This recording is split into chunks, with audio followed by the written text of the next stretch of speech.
natin. Nagpagay po tayo sa mga hindi pa po natin kilala masyado, hindi po natin masyadong pwede po tayo bumati sa kanila. So, welcome po sa ating munting tahanan pero napakalaking pamilya. So, dito po sa Life Giver Church, Taguig, we are family po. So, maraming salamat po sa ating music team, salamat po sa worship team na talagang ginagamit po ng Panginoon para mai-usher po tayo at daman-daman po natin yung presensya po ng Panginoon. Amen? So, salamat din po sa napakarami po nangyari ngayong buwan. Amen. Napakatagumpay po ng ating Mother's Day. Salamat po sa mga nagagandang nanay po natin na kasama po natin sa Mother's Day. Alam niyo po, kung pwede lang sana every month, celebrate natin. Kasi napakalaki po ng ambag niyo po sa ating mga pamilya. So maraming salamat po. So yung Mother's Day po sa mga inaabangan po natin o talagang hinihintay natin sa taon. Kaya maraming salamat po. Sa mga hindi po nakasama, gusto po namin batikay ng ating Mother's Day. So maraming salamat po. Kahapon po, napakasaya po ng ating kids camp. So dinaluhan po ito ng mahigit 40 na campers po. Okay? At salamat po sa mga volunteers po natin. At sobrang mga nagpupuyat may mga nag-stay po dito ng gabi para gumawa po ng mga props. May mga talagang ginamit po ng Panginoon na sila po yung naging instrumento para maging masupply po yung ating mga pangangailangan sa kids camp. Overall po napakaganda po. Napakasaya po. At syempre yung mga teachers din po napakasaya rin po. Tayo po napakasaya po natin na makita po natin yung mga bata na talagang nakikinig at nag-enjoy po. So kala ko nga natin yung playground ng church natin. Wow, yung playground ng church natin. So napakasaya po. So siguro sa mga susunod na panahon, papakita po natin yung video at clips po ng nangyari ng kids camp. So yun po, napakasaya rin po ng ating mga teachers kasi marami sa kanila may mga awards din. Gusto ko sana bagitin yung award ng isa niya kaso hindi na kasi binagin kanina Pero hindi ko nila sasabihin siya yung best leader natin. Teacher ba? Best teacher. Yan, kasi bawal grupo meron po silang kanya-kanyang teacher at assistant teacher. So si Ma'am Angel po naging best teacher. Although lahat naman talaga, kung tutusin, best talaga sila. Kaso kailangan pumili Kaya nahirapan po ang ating mga pumipili. So salamat din po sa buhay ni Ate Queen Shell, Ate Queen, Ate Cheche, thank you po sa buhay po ni Pastor Joyce, saka sa buhay po ni Glyza na nag-spearhead po ng event na ito. Maraming salamat po. So ngayon patanda ko na po tayo sa Word of God. Amen? So ready na po tayo. At salamat din po pala sa mga ginagamit ng Panginoon para mas unti-unti mapaganda po yung ating gawain. Salamat po sa nag-donate po ng aircon natin. Salamat po sa mga ginamit ng Panginoon para maikabit yung aircon para habang nakikinig tayo ng Word of God, maginhawa po yung ating pakiramdam. Amen. Kung mapapansin niyo po yung gate natin na parang matutunggalan, tumatag ulit. Amen. So mayroon po ginamit ng Panginoon para ayusin. Maraming salamat po. Kaya lagi natin binabanggit dito po sa church ang tayo. Munting tahanan pero napakalaging pamilya. Kaya gusto po namin lagi po namin kayong kasama. Amen. So although kahit saan naman po pwede natin pwede tayo makapakinig ng Word of God, pero sa family kasi hahanapin po. Ganun talaga pagka may reunion, hahanapin po sino yung wala. So maraming salamat po na magkakasama po tayo ngayon.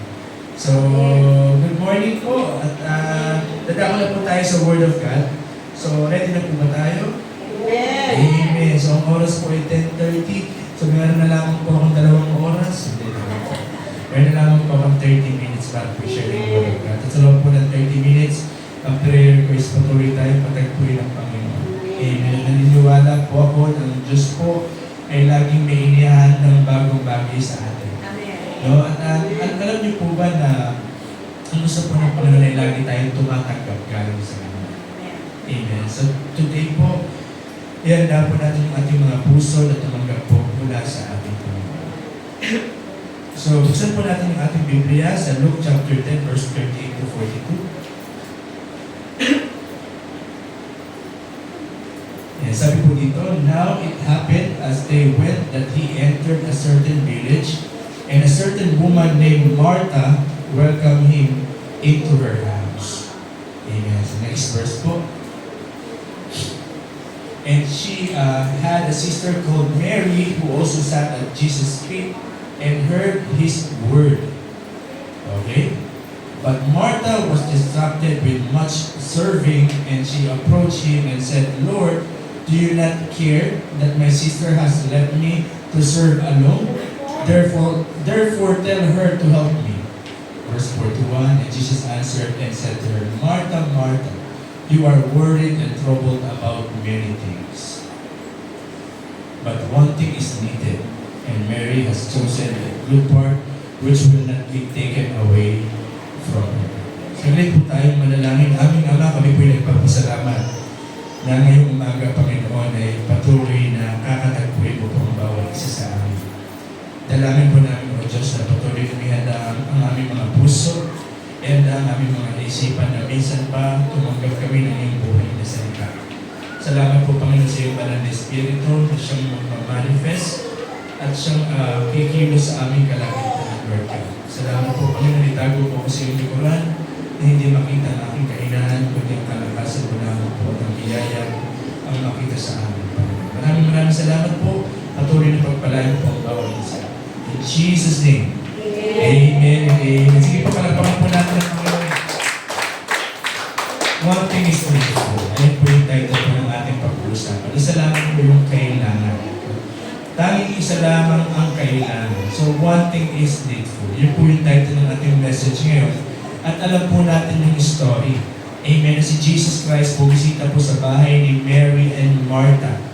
Okay? At itong si Martha, alam niyo po yung custom nila o yung kanilang tradition. Pag may bisita, kailangan mo pagsilbihan. At tama lang naman po yung ginawa ni Martha. Okay? And then, meron po siya kapatid ang pangalan ay Mary, na sinabi po ni Martha kay Jesus, Lord, don't you care? Na sinabi po ni Martha, siguro pagod na siya sa trabaho, wala siyang katulong, wala siyang kasama. Then, kumbaga na siya ay nai-stress na, nadi-depress na, nabe-burnout na, and then she told Jesus, sinabi niya, Jesus, hindi mo ba ako pinapahalagahan? Okay? Pwede mo bang sabihin kay Mary na tulungan ako? Then sabi ni Jesus, but one thing is needful, and Mary had chosen the good part, which shall not be taken away from her. Amen. So alam niyo po, napakaganda po ng mensahe po na ito. Amen. At alam ko po na tayo po ito po yung magiging kalakasan ng bawat isa sa atin. So, sabi po sa Romans chapter 5 verse 17, much more, those who receive abundance of grace. Sabi nyo nga po, abundance of grace. And the gift of righteousness. Okay. Sabi po na mayroong abundance of grace and the gift of righteousness will reign in life through the one Jesus Christ. Okay? Alam niyo po, tayo po ay we are under the grace of God. Whether you believe it or not. Tayo po ay nasa dispensation of grace. Tayo po ay nasa ilalim ng biyaya ng Panginoon. Amen po. Na tayo ay pinagpapala ng Diyos, hindi dahil sa mabuti tayo. Okay? Hindi dahil sa magaling tayo. Hindi dahil sa matalino tayo. Hindi dahil sa karapat-dapat tayo. No? Hindi dahil sa deserve ko to o pinaghirapan ko to. Tayo po'y pinagpapala, pinapagaling. Tayo po ay binibless ni Lord dahil sa kanyang masaganang biyaya at dahil mabuti po ang Panginoon. Amen po. Amen. At huwag natin iisipin na pag tayo po ay nagkamali, ay hindi na po tayo i-bless ni Lord. Siguro, maybe, somehow naisip natin kapag mabait tayo, talagang pagpapalain ako ng Lord. Pero somehow, may mga points sa buhay natin, nagkakaroon tayo ng mga maling decisions. And then, doon papasok yung question, Lord, am I still deserving of your blessing? And ayun po yung meaning ng grace. Pinagpapala ng Diyos yung mga undeserving. Amen?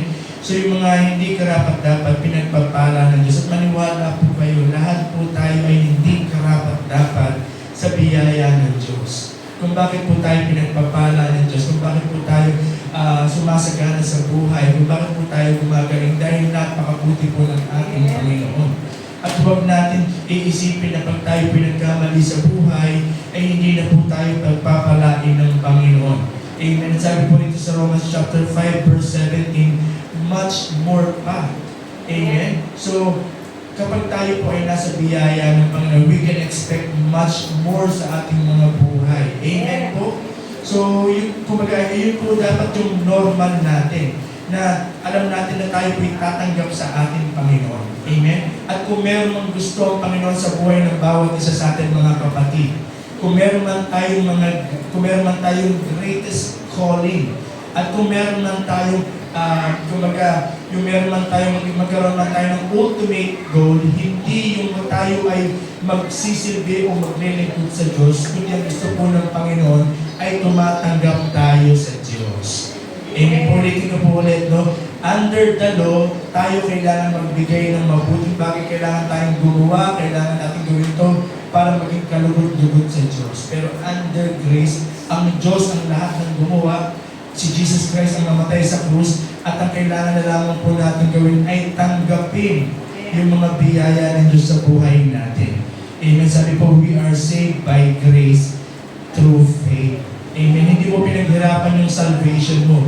Kailangan mo na lamang panampalatayanan. Amen. Alam niyo po, maraming pagpapala ang Diyos na binigay sa atin. Pero dahil ayaw mong tanggapin, hindi mo nararanasan.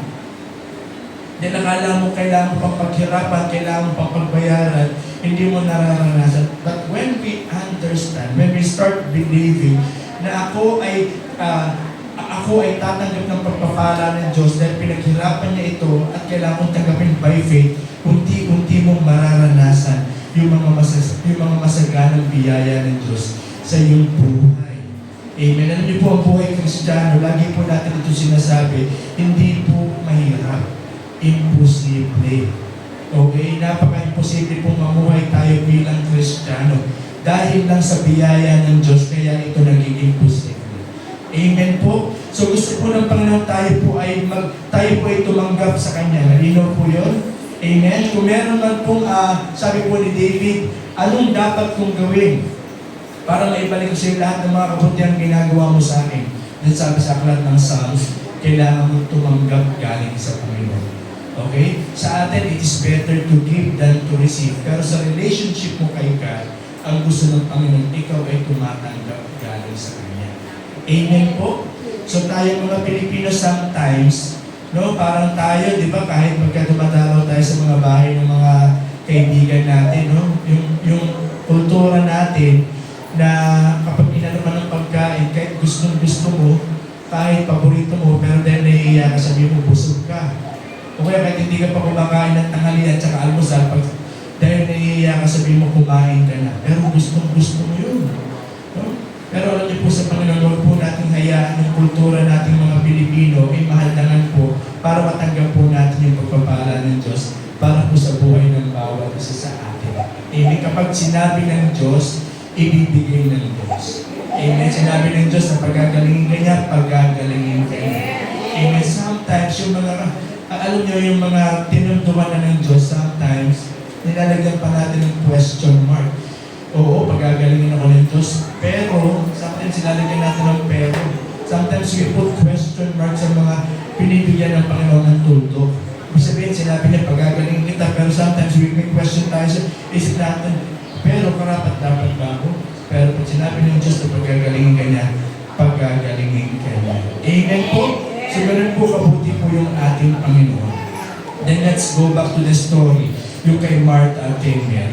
So si Martha po talaga nagtatrabaho po siya para sa Panginoon. Hindi po masama yung ginagawa ni Martha. Amen po? Napakaganda po ng ginagawa ni Martha. Kaso kung makikita po natin yung resulta, ano po nangyari? Na-stress po siya, na-depress po siya. No, to the point na sinabi niya, Lord, don't you care? No? Ang gusto po ng Panginoon sa atin, maging katulad po tayo ni Mary. Ano po sabi ni Jesus? But one thing is needful. Okay, and Mary had chosen the good part which shall not be taken away from her. Alam niyo po, marami pong Kristiyano na papagod na ngayon. Maraming Kristiyano parang gusto nang umayaw sa paglilingkod because sometimes nami-miss po natin yung one thing that is needful. Okay? Kung bakit minsan may mga Kristiyano po na, alam niyo po, don't get me wrong, honestly, gusto talaga nilang maglingkod sa Panginoon with all of their heart. However, may sinasabi po si Jesus na one thing is needful. No? Sometimes pag may mga challenges tayo in life, sometimes pag may mga hamon tayo ng buhay, ang ginagawa natin, gusto natin gawin yung mga dapat natin gawin. Okay? Pero alam niyo po, pag ginawa natin yung mga dapat natin gawin, yung mga sarili nating kaparaanan, yung mga sarili nating mga gustong kaparaanan, sometimes napapagod po tayo. Pero yung result, hindi po maganda. Okay, sometimes yung result ay hindi po kumaga, hindi po kagana-gana. Pero gusto po ng Panginoon, kapag tayo po ay kumakarap sa mga hamon ng buhay, sa mga challenges of life, instead na gawin po natin yung mga gusto at dapat natin gawin on our own strength, ang gusto po ng Panginoon is tayo po ay manatili sa Kanya. Tulad po ng ginawa ni Mary. Okay? Si Mary po ay nanatili at tumanggap galing sa Panginoon. Okay? So, si Mary habang nakupo po nakupo sa paanan ni Jesus, siya po ay tumatanggap tumatanggap galing sa Panginoon. And then, alam niyo po ba, later on, si Mary po yung nagbigay ng alabaster jar, nagpasag ng alabaster jar para sa Panginoon. Ibig sabihin, maraming tao gusto gumawa ng, pero si Mary nakagawa ng at the right time, at the right place. So, when we learn, kapag natutunan po natin na unang-unang manatili sa Panginoon, bago po tayo gawin natin yung mga sarili nating kaparaanan, we end up, tayo po ay mas nagiging fruitful pa, serving God, at tayo po naglilingkod sa Panginoon sa tamang panahon at sa tamang lugar. Amen po. So, ano po yung dapat po natin gawin? Ang dapat po natin gawin ay manatili sa Panginoon. Alam niyo po, I'm praying, sabi ko, Lord, kulang kami sa volunteers. Lord, kulang kami sa workers. Lord, kumaga maraming dapat gawin sa church, pero iilan pa lang po yung kumaga tumatayo po sa The Life Giver Church. And I'm praying to God. And then God spoke to me, sinabi niya, hindi mo kailangan silang turuan kung paano maglingkod. Turuan mo sila kung paano manatili muna sa akin. Amen. Kumaga, when we learn how to, kung kapag natutunan po natin kung paano tayo manatili lang sa Panginoon, kumaga mag-spend time with God, alam niyo po, yung paglilingkod po, ito po ay nagiging fruit na lamang po. Ito yung nagiging response na lamang po natin. Amen. At makita po natin yung resulta. No? Si Martha, nagsisilbi sa Panginoon, sa sarili niyang lakas, sa sarili niyang kakayanan, at sa sarili niyang kaparaanan, pero nag-end up, na-stress na siya, natidepress. At ayaw po ng Panginoon na tayo po ay ganun. Amen po. Ang gusto po ng Panginoon, kung maglilingkod man tayo, maglingkod po tayo ng may kagalakan. Amen. At kung meron lang ang gusto ang Panginoon, hindi po muna yung paglilingkod natin. Ang gusto po ng Panginoon, yung puso ng bawat isa sa atin. Amen. Bago mag-ask si Lord ng hand sa buhay ng bawat isa sa atin, mga kapatid, kung meron mang gusto ang Panginoon sa buhay ng bawat isa sa atin, yun yung puso natin. Amen. Ang gusto po ng Panginoon, hindi servant. Ang gusto po ng Panginoon, worshiper po muna. Amen. And as we worship God, at kumbaga, kapag nakikita na po natin yung kabutihan ng Diyos, kapag naiintindihan po natin kung gaano siya kabuti sa ating buhay, you can help. Hindi mo kaya mapigilan yung sarili mo na gusto mo nang maglingkod sa Panginoon. Alam niyo, katulad ng mga kabataan sa likod, naka-attend sila ng camp. Hindi naman namin sila sinasabi yung matindi dito. Pero sila yung nagsasabi, atin kami dyan dati, Jay. Why? Bakit kasi nakita nila yung kabutihan ng Diyos na umatang sila sa camp? No? Ang haba-haba ng panahon na nandun sila sa labas ng church. May mga nagsasabi sa kanila, hindi talaga umaattend. Pero when they understand yung kabutihan ng Diyos sa kanilang buhay, kung gaano kabuti ang Panginoon, alam niyo po, effortlessly, sila na po mismo yung umahanap sa Panginoon. Amen. The same thing with our lives. Amen po, ganun din po. So kung meron kang gusto ang Panginoon sa buhay natin, lalong-lalo na po tayo, hindi po nagbabago na, gusto po ng Panginoon, lagi po tayong manatili sa Kanya. Amen po. Alam niyo po sa Bible, meron pong story. Yung story ng babae na tinatagasan o inaagasan ng dugo for 12 years. Amen. At sinabi sa Bible, di ba, sabi daw, inubos niya lahat ng kanyang kayamanan, lumapit siya sa maraming doktor, pero ano nangyari? Lalo nang lumala yung kanyang sitwasyon. Okay, then natin na si Jesus, kaya magpagaling. And then anong ginawa niya? Lumapit siya kay Jesus, sabi niya, mahawakan ko lang yung laylayan ng kanyang damit, gagaling na ako. No, ganun yung natural na tao eh. No? Kumbaga, sinasalamin tayo ng babae yun na gagawin mo lahat para maayos yung pamilya mo, gagawin mo ang lahat para masolusyonan yung problema mo, gagawin mo lahat para matugunan lahat ng mga pangangailangan mo. Pero one thing is needful. Amen? Isa lang po yung needful. Alam niyo po, ginawa po ng babae, hinawakan niya po yung laylayan ng damit ni Jesus. Then instantly, ano po nangyari sa kanya? Gumaling po siya. Alam ko, kumagisama, nagkaroon po ng conversation, nagkaroon ng conversation yung babae at yung si Jesus. Sabi ni Jesus, sino yung humawak sa akin? Then sabi ng mga disciple, Lord, ang dami-daming tao dito, nagsisisigan tayo. Pero bakit ka nagtatanong kung sino yung humawak sa'yo? Then sabi ni Jesus, mayroong power na lumabas sa akin. Sino yung humawak sa akin? And then itong babaeng ito, nakahiga pa siya doon sa lupa, pero pinagaling na siya ng Panginoon. Sabi niya, ako po yun, natatakot siya. Okay, kasi hindi siya nagpaalam eh. Hinawakan niya lang yung laylayan ng damit ni Jesus. Alam niyo po, hindi po nagalit si Jesus. Amen? Hindi po nagalit si Jesus. Actually, natuwa pa nga siya kasi naiintindihan ni Jesus yung sitwasyon ng babae. Alam niyo, yung babae nito, exhausted na siya ng maraming panahon. Siya po ay, alam niyo yung word exhausted? Kumbaga napapagod na siya. Mahabang panahon nagtitiis siya. Mahabang panahon nagtataga siya sa kanyang sitwasyon. Amen. The same thing with our lives. Maraming panahon kapag dumaranas tayo ng hirap, lalo tayong mga Pilipino, matiisin tayo. Amen. Hanggang kaya natin magtitiis tayo, tsatsagayin natin, kahit hirap na hirap tayo.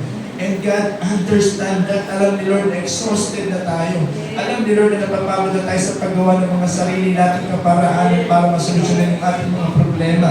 Alam ng Lord na minsan napapagod na tayo mag-isip, mga kapatid. Minsan may mga gabing hindi tayo makatulog. Meron ba dito noon? Okay. May mga gabi, kahit pagod na yung katawan mo, hindi ka pa rin makatulog kasi inisip mo, paano mangyayari, paano masusolusyonan? Okay? Alam ni Lord na may mga panahon sa buhay natin na exhausted na tayo at napapagod na tayo. And then alam nyo, after 12 years, naranasan po ng babaeng yun na sinabi niya, pagod na ako and I need Jesus. And then nung sinabi niya, kailangan ko si Jesus, natapos na po yung 12 years ng paghihintay. Natapos na po yung 12 years ng pagtitiis. At natapos na po yung 12 years ng doing her own effort na kumbaga gagawin niya yung magagawa niya na wala namang nangyayari. Okay, natutunan niya na ang tanging kasagutan sa kanyang problema at tanging solusyon lang is manatili kay Jesus. You know what? Tayo po mga Christians po, tayo po yung pinaka-distracted generation. Alam niyo po, marami po sa atin distracted na po. Bago po magkaroon ng distraction, alam niyo yung distraction na masira? Ang way ni devil is to distract us. No? I-distract tayo mula sa one thing na needful and important. Okay? So, kung meron mang ginagawa si devil sa buhay natin, is i-distract tayo sa pinaka-importanting kailangan natin. Sinasabi ni Jesus Christ na one thing is needed. No? Kumbaga, maraming hindi lahat, makinig po tayo dito, hindi lahat ng opportunity at open doors ay galing sa Diyos. Amen? That's why binigyan tayo ng Holy Spirit. No? Para ma-discern natin kung ano yung galing sa Diyos at hindi galing sa Diyos. Pero alam niyo po, napakasagana ng biyaya ng Diyos kahit sa mga maling desisyon natin. Hindi tayo binibitawan ng Diyos. Pero nakakalungkot, mahabang panahon tayo napapagod, mahabang panahon tayo nagtitiis, mahabang panahon tayo na gumagawa sa sarili nating effort, at na nakikita nating result ay yung result na bunga ng sarili nating effort. Where kung saan pwedeng katugunin ng Diyos yung ating mga pangangailangan. Kung matutunan lang po natin yung one thing na needful. Amen? Ano po yung one thing na needful is yung patuloy tayong manatili sa Kanya. Yung sa lahat ng distraction na meron tayo, lagi natin i-recognize na Lord, ikaw pa rin yung pinaka-importante sa buhay ko. Lord, ikaw po yung source ng kalakasan ko. Alam niyo po, parang ganito po yan eh. Si Jesus Christ, lagi tayong ini-invite sa isang handaan. No? Kung alam nyo, imagine nyo, may birthday, tapos may handaan at napakaraming pagkain. Okay? So lagi tayong ini-invite ni Jesus na kumain at laging sumalo sa Kanya. Pero sometimes we are too busy na pagkakain natin, alis na tayo at hindi pa tayo masyadong busog. And then we are looking or we are waiting for someone na galing doon sa kainan na yun na siyang magbibigay ng pagkain sa atin.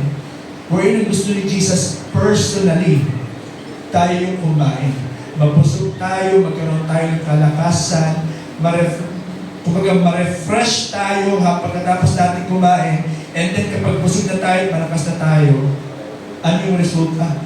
Tayo po yung maglilingkod sa Kanya. Amen. Ayaw po ni Jesus Christ ayaw po ni Jesus Christ na naglilingkod tayo ng gutom. Ayaw po ni Jesus Christ na naglilingkod tayo na nanghihina. Kaya gusto niya po, sumalo po muna tayo sa Kanya. Amen? So tayo po, we can only give yung mga meron lamang po tayo. Amen? That's why, kaya pala minsan nahihirapan tayo magbigay. Kasi wala na tayo eh. No, I'm not just talking financially. Yung bang hindi tayo makapagbigay ng encouragement, hindi tayo makapagbigay ng love, hindi tayo makapagbigay ng understanding. Minsan lagi mainit yung ulo natin, minsan lagi na mainit yung kalooban natin. You know what? Sometimes we are missing yung one thing na needful natin. Yung manatili at sumalo kay Jesus. Amen? Alam niyo po, sometimes we are too busy sa kingdom. Pero we miss the most important person sa kingdom, which is our Lord Jesus Christ. No? Hindi po masama na tayo po yung naglilingkod. Pero kung ikaw ay nagtatrabaho sa kaharian, okay, naglilinis ka ng mga trono, naglilinis ka ng mga muebles sa isang palasyo, then tinatawag ka ng hari, sabi ng hari, halika rito, kumain ka kasama ko. Then sasabi mo, teka lang, hari, busy pa ako sa paglilinis ng iyong palasyo. Bakit may mali? No? Parang sometimes we are busy doing the things in the kingdom, pero we're missing the King. Amen. So, kung meron man tayong uunahin at kung meron mang gusto ang Panginoon sa buhay ng bawat isa sa atin, mga kapatid, kung meron mang sikreto, okay, para maging malusog ang ating buhay Kristiyano, is huwag po natin kalimutan yung one thing na needful. Amen. Is yung manatili po lagi sa paanan po ng Panginoon. Amen. Alam niyo po sa paanan po ng Panginoon, ang dami pong nangyayari.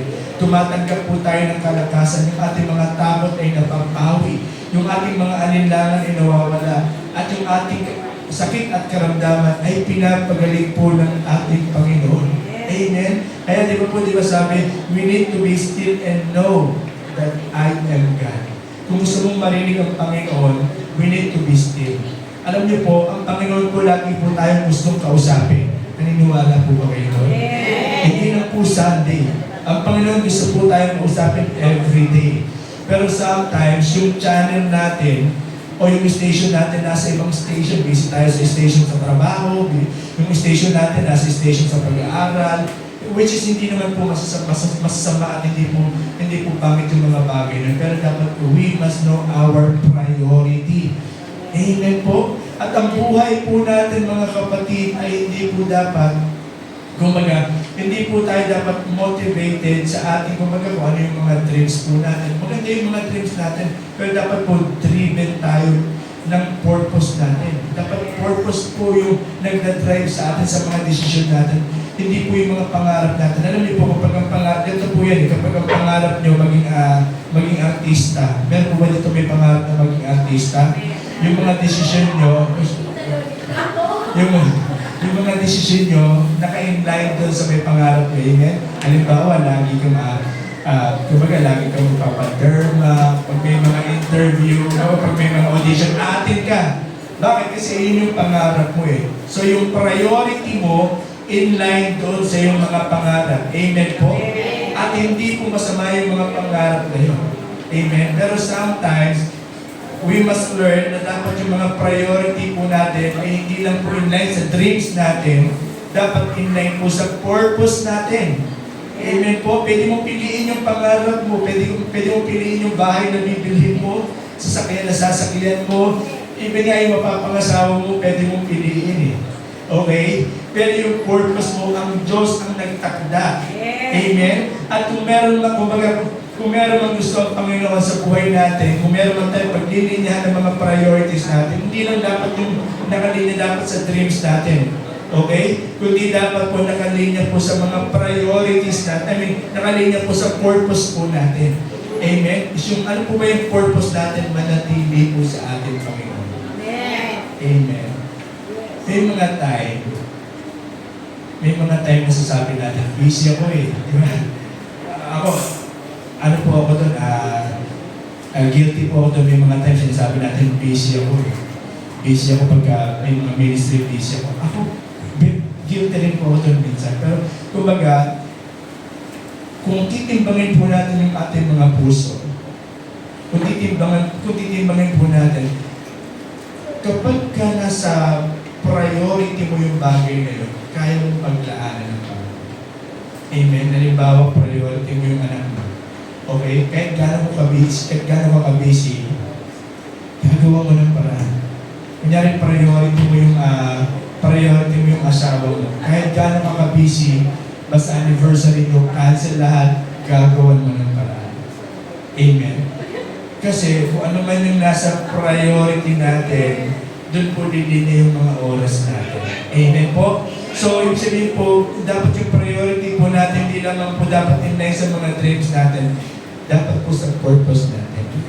Amen? Kaya po yung babae for 12 years na pagod po siya. Na-stress po siya, pero mas lalo lang po, sabi doon, lumala yung kanyang sitwasyon kasi ginawa niya yung mga bagay-bagay sa sarili ng kaparaan. Then natutunan niya na yung isang bagay lang yung pwedeng magpagaling sa kanya si Jesus at naranasan niya po yung kagalingan. The same thing with us po.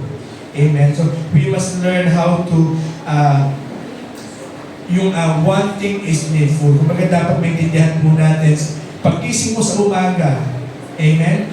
Alam mo, pagbangon mo, dire-diretso na yan. Ganun ba kayo? Pagbangon mo, dire-diretso na yan, maniwala ka. Kumbaga lahat ng mga dapat na obligasyon mo, papasok ka ganito. Amen? Ganun ba kayo sa umaga na pag bumangon ka, ang higa mo na mamayang gabi. Okay? Kaya ang upo mo na, lunch break na.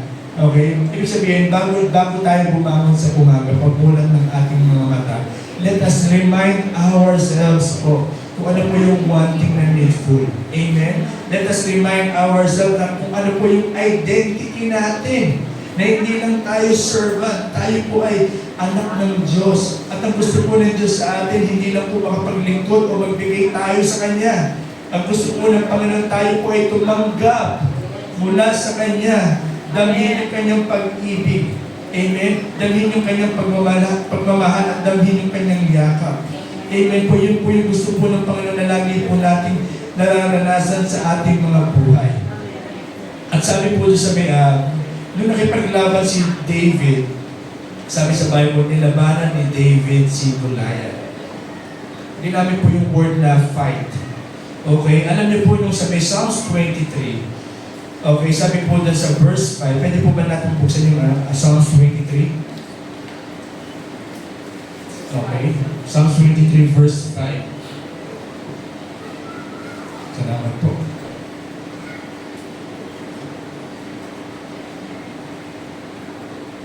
Okay. You prepare a table before me in the presence of my enemy. You anoint my head with oil, my cup runs over. Alam niyo po yung word dyan na you prepare a table before me. The same word din po na ginamit sa ibang version na feeding. Sabi niyo nga yung word na feeding. Sabi niyo nga po yung word na fighting. Alam niyo po yung word na fighting at feeding, parehas lang po sila ng Greek word na ang ibig pong sabihin. Same lang ng word, Greek word. Yung Greek word ng feeding at fighting, parehas lang po. No? Ano po yung ibig sabihin nito? Every time we feed, every time po na tayo kumakain sa table ng Lord, it is the same thing as fighting. So kung may mga challenges ka sa buhay mo, kung may mga fight ka o may mga laban ka sa buhay mo, ang gusto ng Panginoon, hindi sumugod ka sa laban, kundi kumain ka kasama ng Panginoon. Amen? At habang tayo kumakain kasama ng Panginoon, si Lord po yung lumalaban sa atin. Sabi po sa 2 Chronicles chapter 20, the battle is not ours, but the battle belongs to the Lord. Amen? So ang laban po ay hindi po sa atin. Ang laban po ay sa Panginoon. Kapag hindi mo alam yung gagawin mo, huwag mo nang isipin, mapapagod ka na. Ang gusto ng Panginoon, manatili ka sa Kanya. Amen po? Kung meron kang gustong gawin at hindi mo alam kung paano gagawin, ang gusto ng Panginoon, manatili ka lang sa Kanya. Amen? Paano po ba manatili sa Panginoon? Amen? Spend time with God. No? Alam niyo po, yung tulad niya po ng binabanggit ko sa umaga pa lang, paggising natin, pagbangon po sa higaan, dire-diretso na yan. So, hahanapin ko yung time kung saan makakapag-spend ka with God. Amen? So, maganda, bago ka bumangon, usapin mo na yung Panginoon. Kumbaga, tulad ni Mary na, Lord, gusto ko lang, kahit ang dami-dami mong dapat gawin, gusto ko lamang pong manatili sa iyo. And then, ano nangyari kay Mary? Si Mary mas naging effective, nagsilbi kay Lord sa right time at sa right place. Amen? So, yung kanyang pagsisilbi, ito yung bunga o resulta ng kanyang malusog na pananatili sa ating Panginoon. Amen? So sa relationship natin kay God, ang pinaka-importante mo, hindi yung pwede mong maibigay sa Diyos, kundi tumanggap ka galing sa Diyos. Amen. At ngayong umaga po, tatanggap po tayo sa Panginoon. Amen po. So, sabi po doon, be still and know that you are God. So, yung word po na still, ang ibig po sabihin, mananatili po tayo. Amen. Kumbaga, sa mga distractions na meron tayo, tulad po ng sinasabi ko madalas, minsan nandito tayo sa church, pero yung isip natin nasa labas na. Sometimes yung nasa isip, yung mga iniisip natin, ang layo-layo na saan ako pupunta mamaya, ano kakainin ko mamaya, ano lulutuin namin, o kaya ano yung trabaho ko, paano maayos yung problema sa trabaho, paano magagawa yung problema sa opisina. Sometimes, kahit may gusto sabihin si Lord, kung sobrang busy na natin, hindi po natin maririnig. Ano niyo po, minsan sinasabi na ng Diyos yung solution sa mga problema natin, pero dahil sobrang busy natin, sa kaka-solve ng problema natin on our own, na lalong tumatagal po yung process. Ang gusto po ng Panginoon na natili po tayo sa Kanya. Alam niyo po, dito po sa mundo natin, napakarami pong mga challenges. Amen? At hindi po talaga natin kakayanin.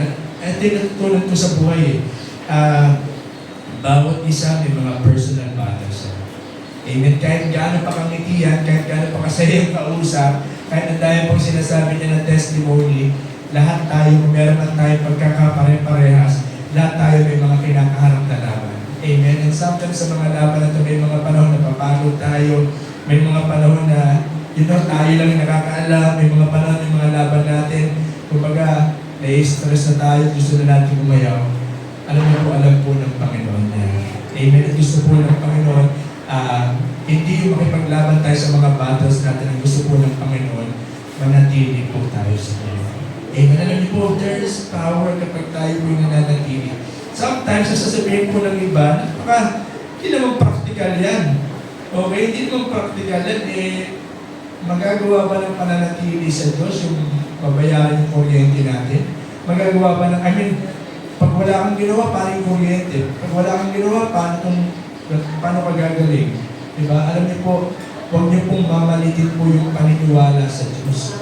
Amen. Alam niyo po si Pedro, okay? Si Pedro po, nung tinitignan niya si Jesus, sabi niya po, si Jesus, nakita niya lumalakad si Jesus sa tubig.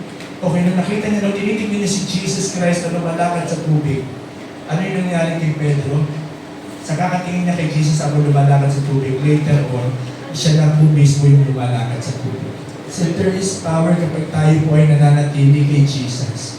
Amen? So kapag nakita mo na si Jesus lumalakad over sa mga sitwasyon na meron ka, okay? Si Jesus Christ ba may sakit at karamdaman? Wala. No? Si Jesus Christ ba may cancer? Wala.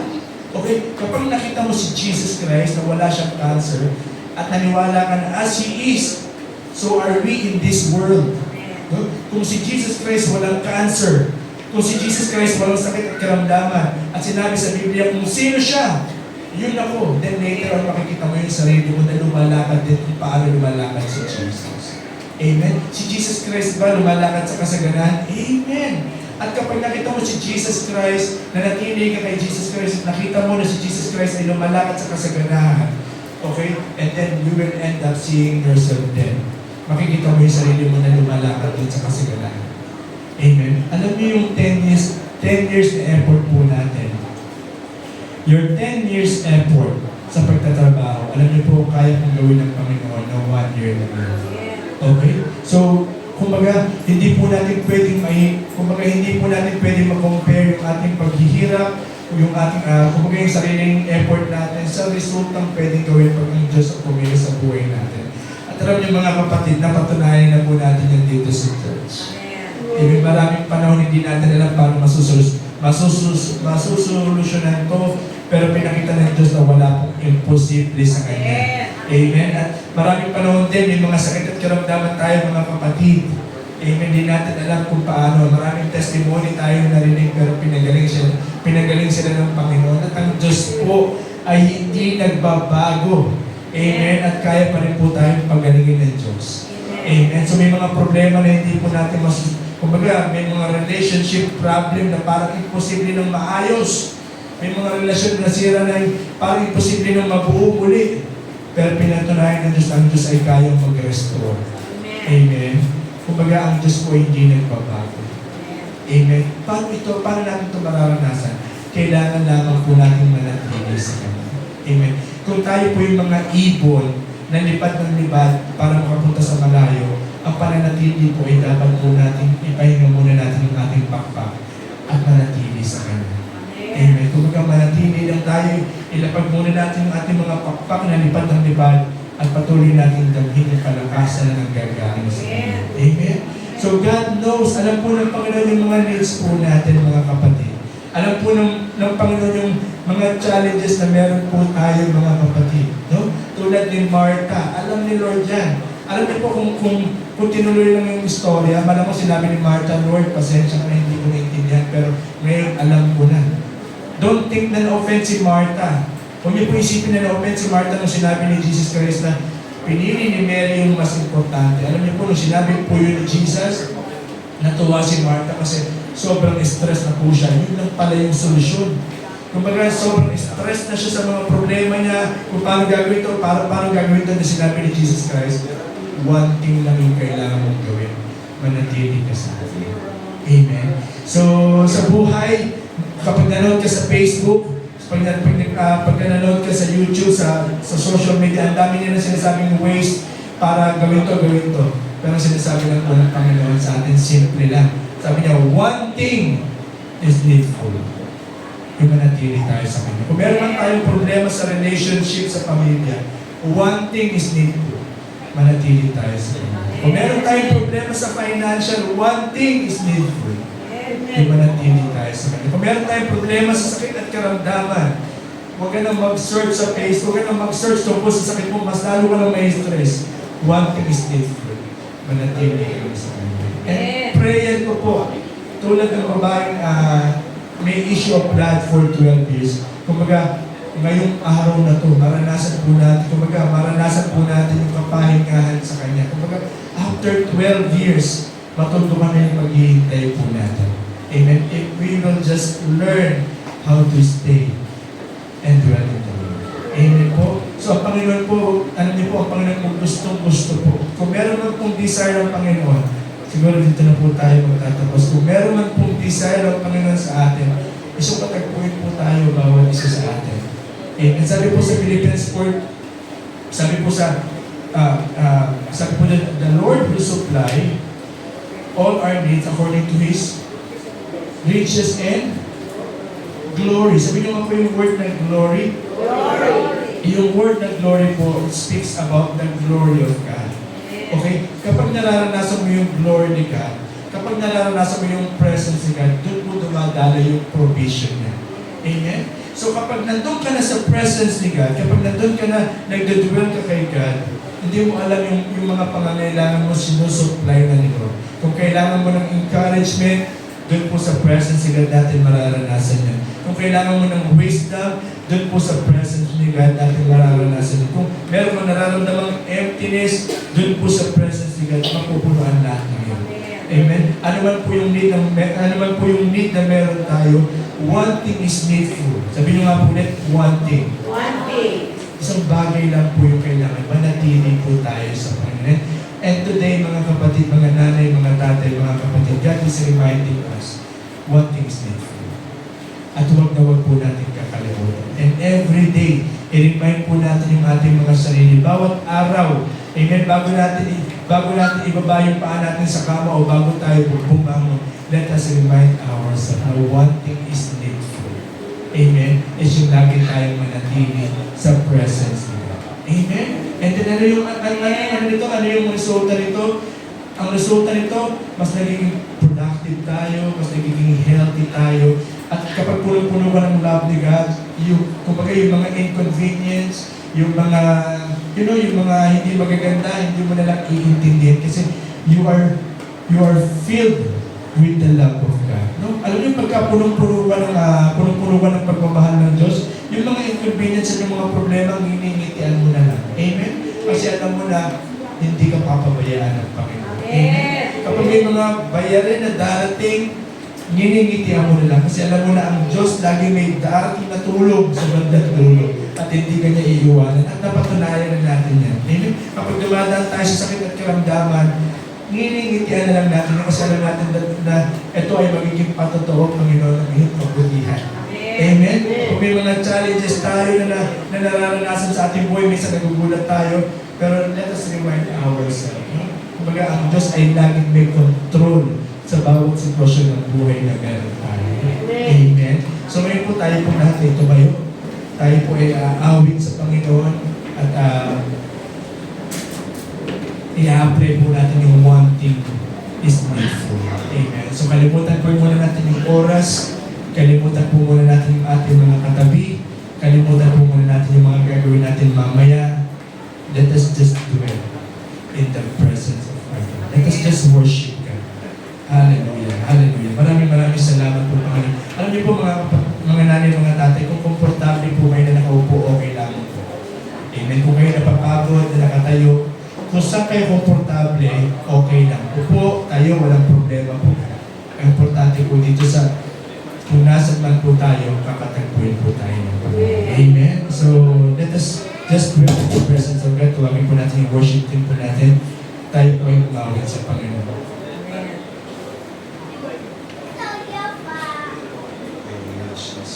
Praise the Lord.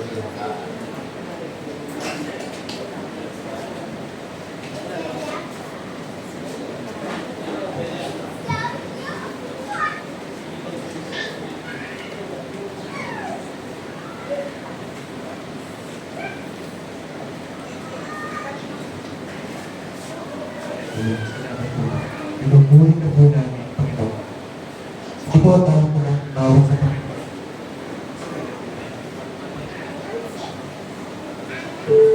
Thank you, Jesus. Hallelujah. Maraming salamat po, Panginoon. Nagpupuri po kami sa iyo. Salamat po, Panginoon, na sa oras na ito, Panginoon, ay kakatagpuin mo po ang bawat isa sa amin. Salamat, Panginoon, na papawiin mo ang aming mga luha, tatanggalin ang aming mga kabigatan, tatanggalin ang aming mga alalahanin, at papalitan ng kalakasan, papalitan ng kaaliwan, papalitan ng kagalakan, Panginoon. Lord, you're going to restore the joy of our salvation. Muli mo ibabalik yung joy of our salvation.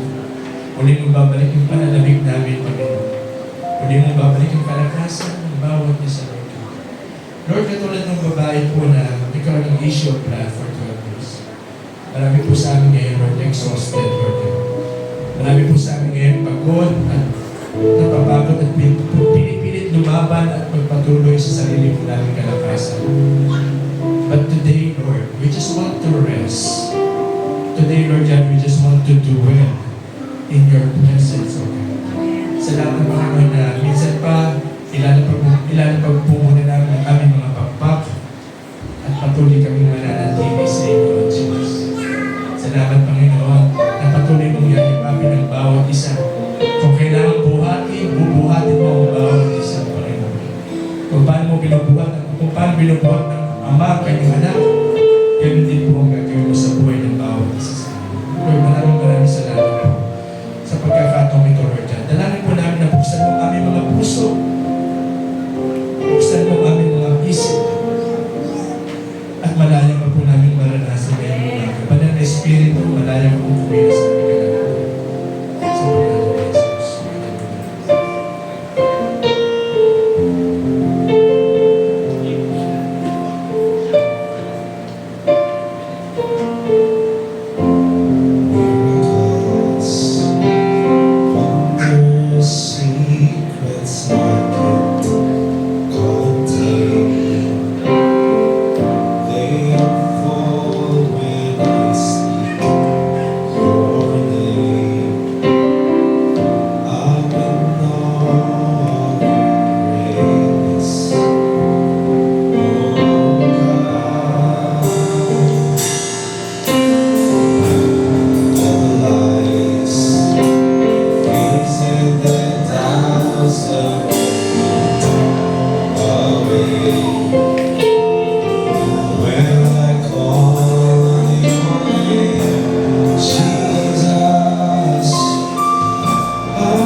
In Jesus' name, my weakness may compassion. In Jesus' name, you're drawing me, you're embracing.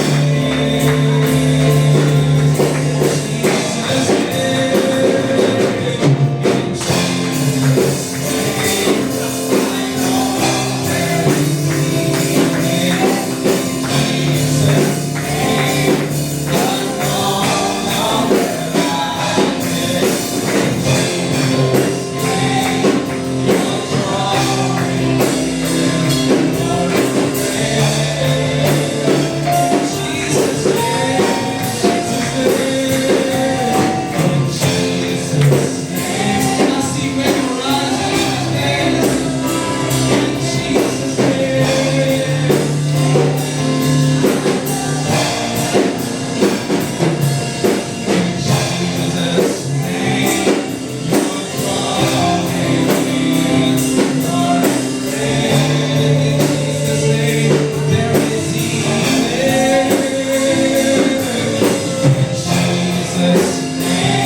I know that we need Jesus'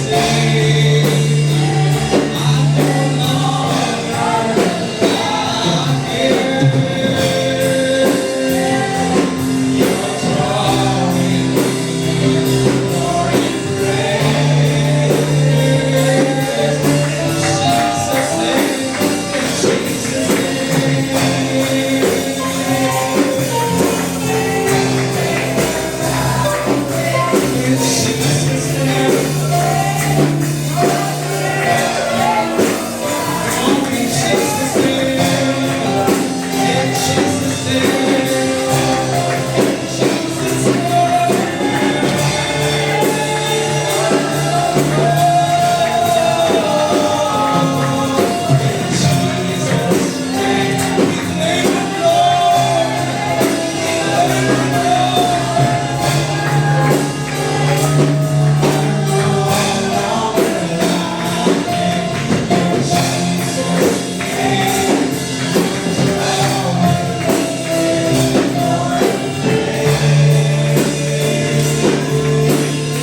Hallelujah. Thank you, Jesus. Sige po, let us just stay and dwell in the presence of our God. Just allow God to minister to us. Hayaan po natin na kumilos ang Diyos sa ating kalagitnaan sa mga oras na ito. Lord, we are not too busy, Lord God. Hindi kami busy sa mga oras na ito, Lord God. Libre kami ngayong oras na ito, Panginoon. Katagpuin mo po ang bawat isa. Salamat po, Panginoon. Lord, patuloy po namin isinasantabi yung aming mga alalahanin. Patuloy po namin isinasantabi yung mga cares of this world. Patuloy kaming nananatili sa inyo, O Diyos. Gusto po namin marinig ang inyong tinig, O Diyos, minsan pa. Gusto namin maranasan ang inyong haplos, minsan pa, O Diyos. Gusto po namin maranasan ang inyong yakap sa mga oras na ito, minsan pa, O Diyos. Lord, we are not too busy today, Lord. Malaya ka po pumilo sa amin, Panginoon. Gusto naman po namin manatili sa oras na ito, O Diyos. May mga gagawin kami mamaya sa oras na ito, Lord, pinipili po namin manatili lang muna. Gusto naman po namin manatili sa oras na ito, Panginoon. Tatagpuin mo po, O Diyos. Bawat isa sa amin.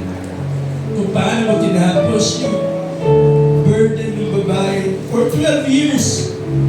Naniniwala kami, O Diyos, sa mga oras na ito, Lord God, naranasan ka lamang po namin. Lahat ng aming mga pagod, lahat ng aming mga alalahanin, lahat ng aming mga stress, ay unti-unti po wala, O Diyos. Salamat po, Panginoon. Malaya po kumilos, O Diyos. Mga kapatid, mahaba pang oras, huwag natin kayang umuwi tayo, hindi po naranasan ang Panginoon. Let us test the well. Tumigil po ako ng konting paumanhin na mag-isip tayo ng more time today. Just to rest. Kung gusto niyo pumupo, okay lang. Gusto niyo lumuhod, okay lang. Gusto niyo tumayo, itaas ang kamay, okay lang po. Ang importante po, matuloy po natin maranasan at manatili po tayo sa ating Panginoon. Matuloy po tayo umawit sa Panginoon. Hallelujah, Jesus. So it's a great and good time spending it with God, willing and seeking His voice.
more na pwede po namin i-expect at maranasan everyday, Panginoon, sa buhay po namin, Lord Jesus.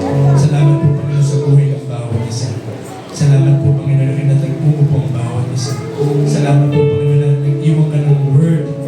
Binigyan mo po, Panginoon, kami ng mensahe sa aming mga puso. Meron ka na-remind na verse sa amin na pwede po namin panghawakan sa aming mga buhay. Meron kong kasagutan na binigay sa amin, O Diyos. Salamat, Panginoon, na more than our feelings, more than our emotions,